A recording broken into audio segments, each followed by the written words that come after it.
Hello and welcome to Microsoft Hates Greg. My name is Greg Deckler, and today we're going to be talking about Power BI and World War II, and what things that we can learn about Power BI and data analytics based upon things that happened in World War II. And you're probably thinking, like, Greg, you've finally lost your mind. What the hell does World War II have to do with data analytics and Power BI? And that's a fair point. But that's exactly what this video is about, and we're going to get there in a second. But where this is coming from is my recent flat versus star 100 million rows video. I got a lot of feedback on that video, both publicly and privately, and a lot of the questions have been the same. So when, Greg, would you recommend a star schema? And the simple answer is when it is beneficial. All right. But I don't think most people are going to find that a satisfying answer. So this video is the longer answer, and I'm also working on a more technical video on this subject, as well as a couple other things comparing flat and star schemas. So we're going to delve deeper into this subject, right? So anyway, so I've been thinking about this topic a lot and how to explain it. And the feedback I got that made me think the most about it was from Ryan Casey, who's right here um, on this screen, right? So he's an MVP, and he's like, hey, I've been in situations, right? He provides the history is like, experiences he's worked at places that wouldn't use the star schemes that he developed, right? And they wanted to keep using the flat tables the way they've done it before, right? And I too have had these experiences as a consultant. Like, look, here is a better way, and then crickets, right? Nobody cares. And when you're faced with these kind of situations, you can do one of two things, right? You can be arrogant and brush them off as morons, right? Or maybe you can have some, or maybe the other answer is that maybe they have some wisdom that you do not, and you should try to hear them out and look at things from their perspective. Okay. Now, early in my career, I was the moron guy, right? These dudes are morons. I'm the smartest being on the planet about XYZ topic, and these guys are stupid, right? Now, today, not so much, okay? Because you can look at it as I don't want to change what I've been doing for years, right? We've always done it this way, which has a very bad rap, right? I don't want to change, right? But is it actually bad? Like, so for example, if I was to tell you, like, well, you only put your pants on one leg at a time because you've always done it that way. No, you do it that way because it's a time-tested method of putting your pants on without falling on your ass. Okay? Turns out, many times, there are damn good reasons why it's always been done that way. Okay? All right, so the scenario that Ryan is presenting is that these folks were writing SQL queries to join up all the tables into a flat table. Then they use that in their Power BI query, that the actual like SQL code, right, in there as the first step in their Power Query, right? So which is supposedly like a no-no, right? Because you're breaking query folding, right? And we all know that you're going to pay a huge penalty if you break query folding according to best practices and what everybody says. Except it doesn't matter one hill of beans if you don't have additional transformation steps after that first step. Okay, you're not losing performance, and I've tested this, right? I've actually, hey, here it is in Power Query with native query, and then I'll take that native query, I'll create another query in a separate Power BI file, paste that in as the first step, right? Just have one source step, and then you run it, and they both come back in the same amount of time. Okay. So you're not, because that query is still running on the SQL Server. The only time that you get into local client processing is if you have additional steps after you've broken query folding. Okay. So, but why would you have that if you're doing it that way, right? Because why would you have additional transformation steps if you've written the SQL to transform it all into what you want it to be? Why would you have additional transformation steps, right? You would just build them into the SQL query, right? According to Roche's maxim, which is put it as close to the data source as possible, right? So my initial response back was more or less, well, you can't just build something different and claim advantages, right? You'd actually have to show and demonstrate why your star schema is better. Like, what can it do that, the approach that they're currently using can't? Are there reasons? There are reasons, right? Multiple fact tables for with different granularity, but same dimensions, blah, blah, blah, blah, blah. And I swear to God, we're getting to the World War II stuff. We're almost there, I promise. Okay. So there was this great discussion and around the business, where the business rules should live, which, believe it or not, DBAs have some very valid points that it belongs in the DB and not some app or tool. right? Because then you can switch the app or tool and you still keep the business rules. And anyway, we got into a really good discussion. Maybe I'll publish out a blog article or something just about the discussion that we had. I don't know. But it started to crystallize my thinking around this, and I realized that there really are two different approaches. Um, and the two different approaches aren't necessarily like we've always done it that way versus it is better, but really symbolizes two different design strategies, if you will. So, and the best way I found to describe this is actually this video right here. So this is by Echoes of War. Wehrmacht mechanics captured GMC truck, then realized Germany was doomed. Okay.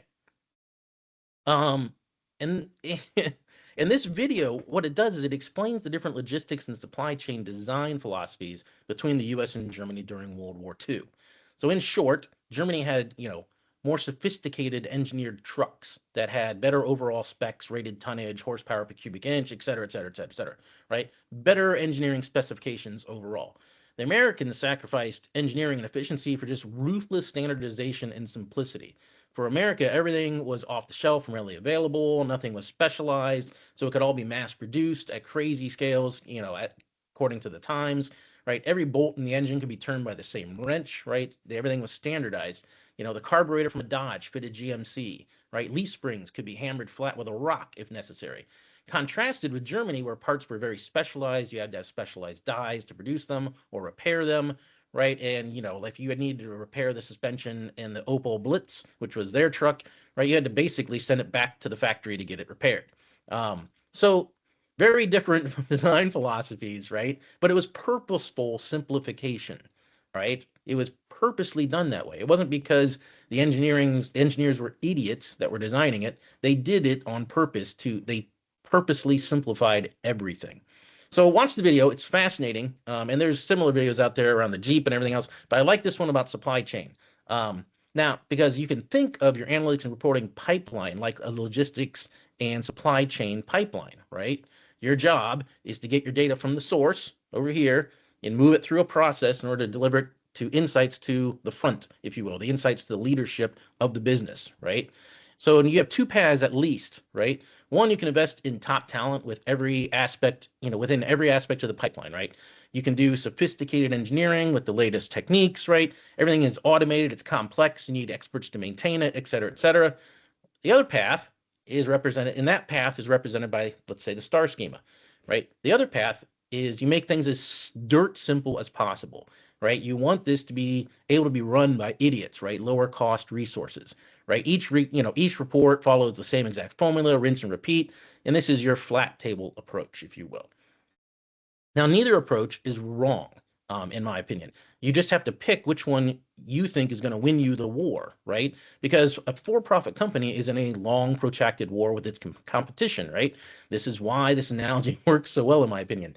And the same philosophy is not necessarily universal, right? Maybe at scale you need the complexity, but when not at scale you don't, right? Maybe you have this one certain thing that is more complicated than usual. Sure, add the complexity if necessary.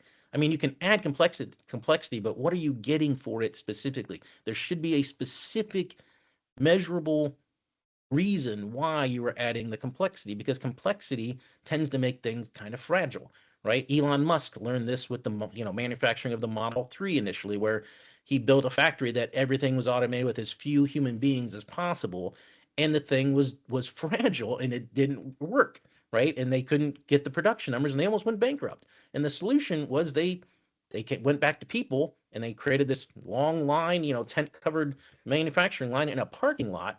And they had the people work in there and with very little robotics, and they built the cars and it was faster and better because it was more resilient, it was less complex and more resilient, right?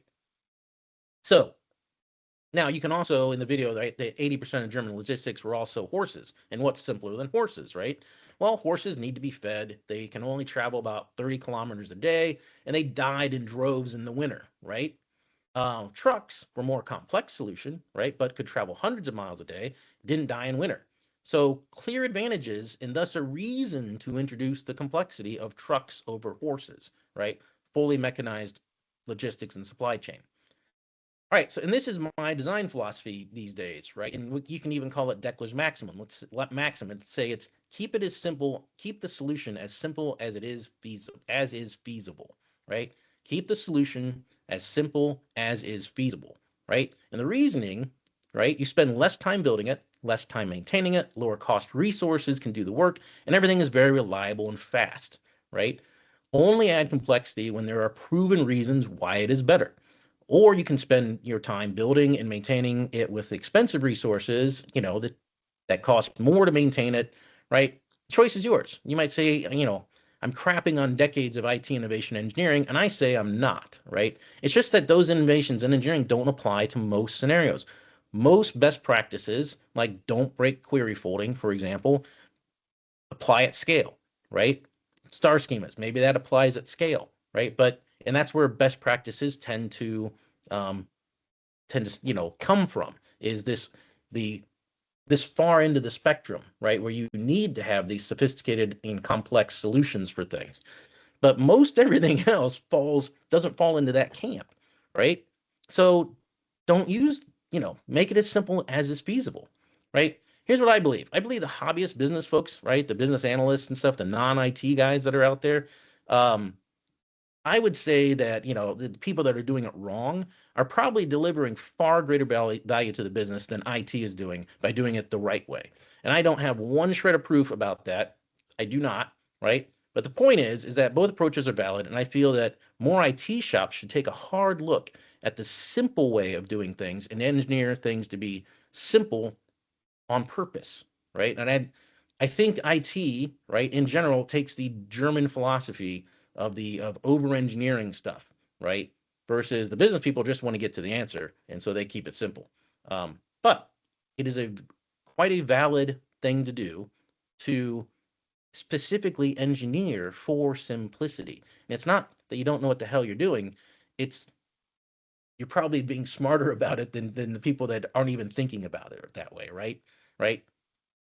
What is the quote from Bradley? Amateurs talk strategy, professionals talk logistics, right? So anyway, that's all I hope I had for this video. Hope you enjoyed it, and I'll see you next time.